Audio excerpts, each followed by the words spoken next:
So ನಿನ್ನೆ WPL final ನಡೀತು. Delhi 203 target ಕೊಟ್ಟಿದ್ದು. ಸೊ ಆ ಟಾರ್ಗೆಟ್ ನೋಡಿದಾಗ ರೀಚ್ ಆಗ್ತಾರೆ ಅಂತ ಅನಿಸ್ತಾ ಇತ್ತು RCB. ಹೌದು, ಕಾನ್ಫಿಡೆನ್ಸ್ ಇತ್ತು. ಸ್ಮೃತಿ ಮಂದನ ಮತ್ತು ಇವರು ಗ್ರೇಸ್ ವಾಲ್ ಹೇಗೆ ಅವರು ಸ್ಟಾರ್ಟಿಂಗ್ ಕೊಟ್ಟರು, ಸ್ವಲ್ಪ ಕಾನ್ಫಿಡೆನ್ಸ್ ಬಂತು. ಆಮೇಲೆ ಡೆಲ್ಲಿ ಸಹ ತುಂಬ ಚೆನ್ನಾಗಿ ಆಡಿದರು. The way they took the wickets in the overs finally. So it was a thrilling match. Grace Harris wicket ಬೇಗ ಹೋಗುತ್ತೆ.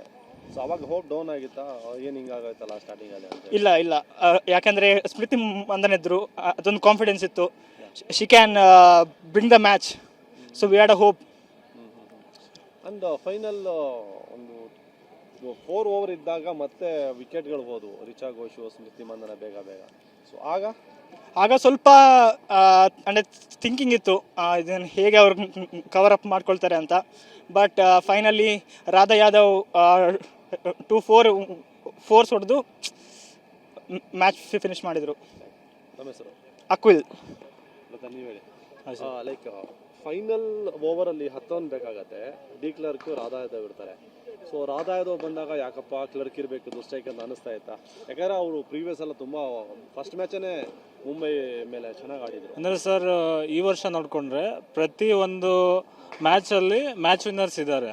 ರಾಧಾ ಯಾದವ್ ಕೂಡ ಒಂದು ಇನ್ನಿಂಗ್ಸ್ ಚೆನ್ನಾಗಿ ಆಡೋರೆ, ಡಿ ಕ್ಲರ್ಕ್ ಆಡೋರೆ, ಜಾರ್ಜಿಯಾ ವಾಲ್ ಆಡೋರೆ, ಸ್ಮೃತಿ ಮಂದನ ಆಡೋರೆ. ಬ್ಯಾಟಿಂಗ್ ಫುಲ್ ಡೆಪ್ತ್ ಇತ್ತು, ಎಲ್ಲರೂ ಮ್ಯಾಚ್ ವಿನ್ನರ್ಸೇ ಇದ್ದರು. ಅದಕ್ಕೆ ಗೆಲ್ಲುತ್ತಂತ ಪಕ್ಕಾ ಹೋಪ್ ಇತ್ತು ಸರ್ ಈ ಸಲ.